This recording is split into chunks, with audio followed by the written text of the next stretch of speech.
Good morning. I decided to set the expectations pretty high this morning with my first slide, the great sermon. No, how many of you have used ChatGPT? Raise your hand. How many of you don't know what ChatGPT is? Let me enlighten you. So it is an app that basically will resource, so you guys know what Google is, right? So it will resource all the information on a certain topic, kind of like Google, except it will format it for you as a paragraph or an essay, and it will find themes from all sorts of different writers, authors, articles, and it will compile it all together for you for the topic you asked about, and it'll write it as if it was a person. It's called artificial intelligence, or AI. The only thing it can't seem to get straight is how many fingers humans have. Because if you've ever seen AI-generated art, humans always come out looking good except for their hands. Come out with 7 fingers on one and 4 fingers on the other. It's bizarre what it does. It can't seem to figure out how many fingers are on humans, but it can compile information across the entire internet into one thing. And I thought, I'm always trying to be a great preacher. Always, my first effort is to be the absolute best preacher you've ever heard. And I gather from the comments after services that I'm almost there. I'm so close. There's a lot of if-onlys after sermons that made me think I'm almost there. No, I'm just kidding. But I did ask ChatGPT, what is the making of a great sermon? What does it take to make a sermon great? Because some of you, maybe it's been a while, but some of you have walked out of some services, maybe somewhere else, and thought, that was a great sermon. Wow, that was so good. And to which someone like me might say, why was it good? Well, AI has helped us figure out why we like what we like in a sermon. And it starts off with some clear biblical foundation. It's got to be clearly and biblically founded. I like ChatGPT because it's resourcing this information from somewhere else. It's not creating it on its own. So everyone that writes about writing a great sermon says this is what it takes. You have to have a clear biblical foundation. I think we all agree with that. If it's not founded on Scripture somewhere, it might be a good story, but maybe not a great sermon, right? Relatable introduction. I think I nailed that one, hit that one out of the park this morning with my ChatGPT. Totally relatable. At least 10% of you knew exactly what it was. I feel like I really got that one down. So far, so good. Got to be relatable. Relatable introduction. That's why many sermons will start with a story, right? Because the preacher's trying to connect to the congregation so we're all on the same page and everybody's awake, alert, alive, and enthusiastic together. Got to have a focused theme. Now, this is actually something that's relatively new. When I was in preaching school and they were teaching us how to do sermons, they wanted us to have 3 points. You remember the 3-point sermon? You may have noticed that I don't do 3-point sermons or very rarely do them. Now it's really about having just one thing. Just focus on one thing. Maybe you have 3 points to help you, but you really just have one thing you're focusing on. And if you do these things, you'll have a great sermon. And this might be what most people think is the most crucial outside of a clear biblical foundation. What you've got to have is a practical application. In other words, after every single sermon, you should stand up and say, I know what I need to do. Right? And you put on your superhero Christian cape and go out and take on the world. You have a clear application of what you're supposed to do, what you're supposed to change. Everything made sense that the preacher said, and I'm ready to go. But sometimes I see things, and you guys know me, I'm a contrarian, so part of me wants to kick back a little bit against ChatGPT and ask it, are you so sure? Should these be the goals of every single sermon? Should every sermon have all of these things all of the time? What do you guys think? Because I said I'm a contrarian, you're saying no. Maybe you're just agreeing with me to make me happy. Keep it up. I like it. Maybe not. How does Jesus measure up to these goals of a great sermon, these characteristics and attributes of a great sermon. How does the things that Jesus teaches, does he have relatable stories? Does he always have a focused theme? Is everything clearly founded? Is there always a clear application? And I would say most of the time, yeah. I'd say about 70% of the time, the things that Jesus says are very clear.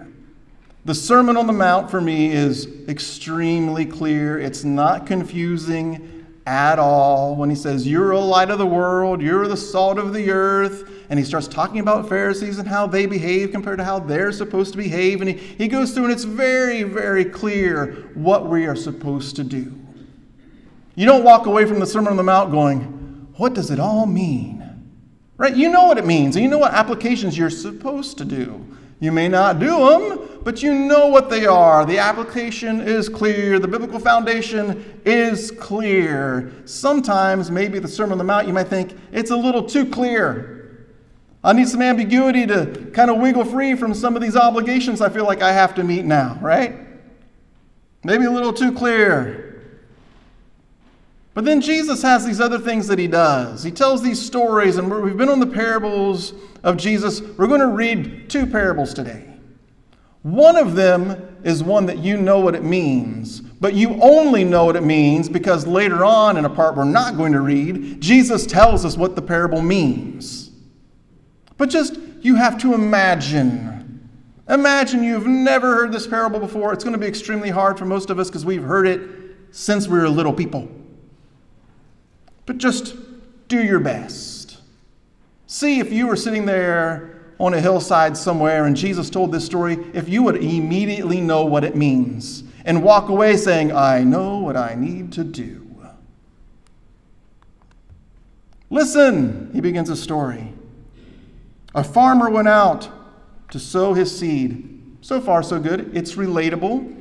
Farming community, everyone knows what he's talking about. Listen, a farmer went out to sow his seed.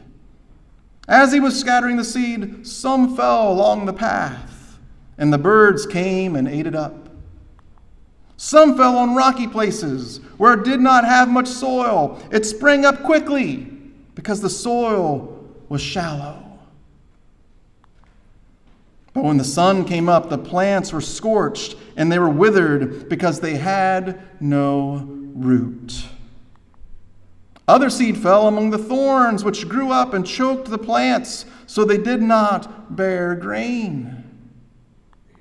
Still other seed fell on good soil. It came up, grew, and produced a crop, some multiplying 30, some 60, some 100 times. Then Jesus said, whoever has ears to hear, let them hear.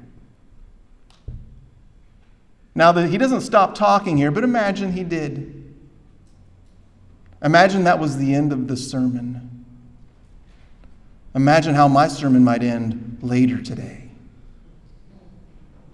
Could you imagine going to a church service and this is all you got? A story about a farmer that sowed seed and it ends with some seed worked out pretty well, others didn't work out for this reason or that, and some seed, man, it really brought in a good harvest. Hope you were listening. Have a great week. Right, because that's how it ends. He goes, whoever has ears to hear, let him hear. Now, how many of you, I'm going to guess my number will be better on this than ChatGPT, how many of you feel like you have a pretty good idea of what this parable is talking about? Right, a little better. This isn't a trick question, by the way. I'm not going to be like, you're wrong. No, you're probably right. You probably are right. If you grew up going to church, you've probably heard the story, and you've heard later the explanation that Jesus gives to the story, and it makes sense to you once it's explained to you. You ever had that experience like in a math class where as long as the teacher's doing the math on the board, you're like, everything makes sense, and they hand you a problem, you go, I don't know how to do any of this, right? That's how these stories work, where as long as someone's telling you how to do it and what it means, well, it makes sense. But this story would have made no sense to you. Like, the story makes sense, like I get it, there's a farmer, but why are you telling this story? What does it mean? What's the purpose? What's the application? What am I supposed to do with this story, Jesus? And for a lot of them, he doesn't tell them what to do with the story. Isn't that wild? Many people walk away and they don't really know what the story means. When he was alone with the 12, and there are some others there too, but a lot of people have gone. All they heard was this farming story. When he was alone, the 12 and the others around him asked him about the parables because they don't know what it means either. They don't have any idea what it means. He told them, the secret of the kingdom of God has been given to you. But to those on the outside, everything is said in parables. It's interesting because those who have the kingdom and those who don't, none of them understand the story. You pick up on that right here in this verse? No one understands the story. Not the people the kingdom has been given to, and not the people it hasn't been given to. None of them understand the story or what it means. He says, but to those on the outside, everything is said in parables. In that way, now this is wild. In that way, they will see, but never know what they are seeing. It's almost as if Jesus is saying, there are some sermons that I don't want people to understand. I want them to walk away and have no idea what I was talking about. That's my kind of sermon, by the way. They will see but never know what they are seeing. They will hear but never understand. Otherwise, they might turn and be forgiven. Now, he's quoting a prophet, but the idea is there. He says, this is why I am telling these stories, which should make us say, what did he just say? Did he just say he's telling stories so that people won't understand? Let me tell you something about stories that you don't understand. You spend a lot more time thinking about them than the ones you do understand. We like a riddle. We like a good problem. We want to get to the bottom of it. It grabs hold of us in ways that stories we understand don't. You ever watch a movie? I know most of you don't watch movies. You're too pure for that, but some of you do. And at the end you go, I don't know what it was about. It was really interesting and the actors were incredible, but I don't know what the plot is anymore. I'm lost. And you will spend days thinking about it. You might even have a dream of interpretation come to you in the middle of the night about that movie that you didn't understand. But movies you understand, you don't think about them anymore. You don't think about them. Jesus is breaking all the rules. Sorry, ChatGPT, but Jesus isn't abiding by your rules. He's breaking all the rules. He's telling stories that no one understands. And this morning, that's what we're going to read too. This is all just an introduction, by the way. We're going to be here until about 12:30. I'm just kidding. Jesus breaks all the rules. We're going to read another story that you might not understand. We're just going to read it. I'm not going to explain it to you this week. We're just going to read it. And we're going to ask questions and say, what? What is this story about? And I'm going to give you a homework assignment. I know how y'all love homework. Every time I've done it, it's been a screaming success. Give you some homework. We're going to read this parable, and what I want you to do is interact with each other. I don't care how you do it. Text someone, call someone, and say, hey, what do you think this story means? And then I want you to text me or email me what you think it means. And then we'll talk about it next week. So next week's sermon all relies on you. It's not up to me anymore. If I get no responses, you get no sermon. I'm not kidding. I'll give you my phone number and my email address in just a little bit. But we're going to read this story. And even if you think, actually, Rob, I do think I know what this means, that's fine too. Talk to somebody else about it.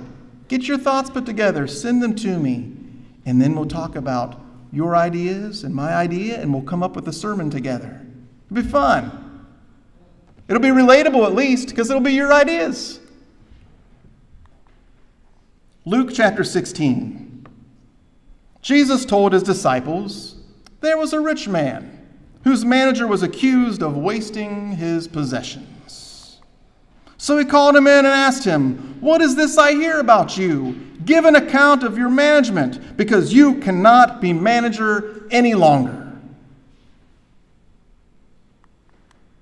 Now again, just imagine you're hearing this story for the first time. You're sitting on a hill and you're like, okay, where is it all going? The manager said to himself, "What shall I do now? My master is taking away my job. I am not strong enough to dig, and I'm ashamed to beg. I know what I'll do so that when I lose my job here, people will welcome me into their houses," right? So you understand his dilemma, right? If you've ever lost a job, you understand it even more. Where you have this job, things are going well, you're accused of doing something wrong, and your boss says, "I heard the accusations about you, and you're fired." Oh no. Now what am I going to do? How am I going to make ends meet? Where am I going to live? How am I going to eat? Right? All those questions arise. This is his position. He's got a little bit of time left to try and make things right for himself. Or is it for himself? We don't know. He has a plan, the workings, the beginnings of a plan. So when I lose my job, when this finally happens, because he's convinced it is going to happen, I need to do something now so that I have someplace to go later. So he called in each of his master's debtors. He asked the first, "How much do you owe my master?" 900 gallons of olive oil, he replied. The manager told him, "Take your bill, sit down quickly, and make it 450 gallons. What? What is he doing? And why? And why does he think he can get away with it? All great questions you're asking. Right, let's cut your bill in half. We're going to cut your debt in half. Now, you might know why he's doing it. We'll get to that part in a second. Then he asked the second, "How much do you owe?" 1,000 bushels of wheat. If I remember right, this is several tons of wheat. This is no small amount of wheat. This is like 30 tons of wheat or something crazy. It's like enough wheat to fill this room. 1,000 bushels of wheat, he replied. He told him, "Take your bill, make it 800. Let's make it something doable." The master commended the dishonest manager because he had acted shrewdly. The master commended the dishonest manager for acting shrewdly? This doesn't make any sense at all. Right? Because in parables we read about a rich man and we think that's probably symbolic of God, and we read about a servant, and that's probably symbolic of Israel, and we read about misbehavior, and that's probably symbolic of sin, right? But then it all starts to fall apart because at the end you would think the master would have said, "You dirty dog," right? "I can't believe you think you're going to get away with this. He owes me 1,000. You cut it down to 400. Or cut it down to 800. They owed me this much, 900. You cut it down to 450. You think I wouldn't notice? You think I wouldn't know? I'm going to kill you." That's how you think the parable's going to go. The master will be very displeased. The master commended him. You can almost see him looking on him with pride. That's why I hired him in the first place. What? What is going on in this parable? And then Jesus continues. He says, "For the people of this world are more shrewd or wise or clever in dealing with their own kind than are the people of light. I tell you, use worldly wealth to gain friends for yourselves." This is Jesus. He's not telling a parable anymore. Now he's giving them the application, which is even more confusing. Or is it, right? That's the question.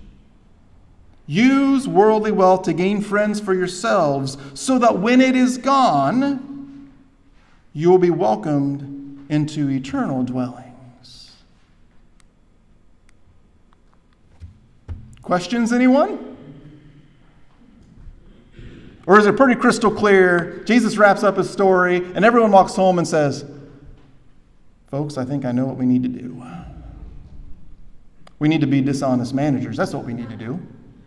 We need to be out there and be clever and shrewd, and we need to take advantage of people. And if we're taking advantage of our boss, we need to try and be pretty tricky and clever there too. Don't worry, he'll be happy with it. I think it's pretty clear what it is we need to do. And whatever wealth we gain in that way, we need to use that to buy friends. Why don't we go out and buy ourselves some friends so that when this life ends, it all makes sense now. Thank you, Jesus, for that wonderfully relatable and applicable sermon. Right? You've got questions. Trust me, everyone that reads this parable has questions. This is not a parable you sit down and read and go, yeah, I got it. This one's easy. No, it's not.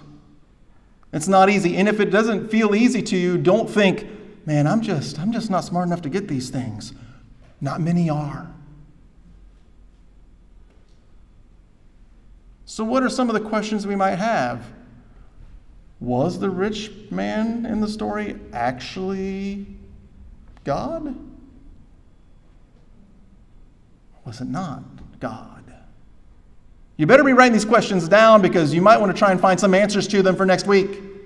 Or I'll just stand up here and stare at you for 20 minutes because that is what I'm required to do as the employee. Write some of these down and come up with your own. I'm counting on you.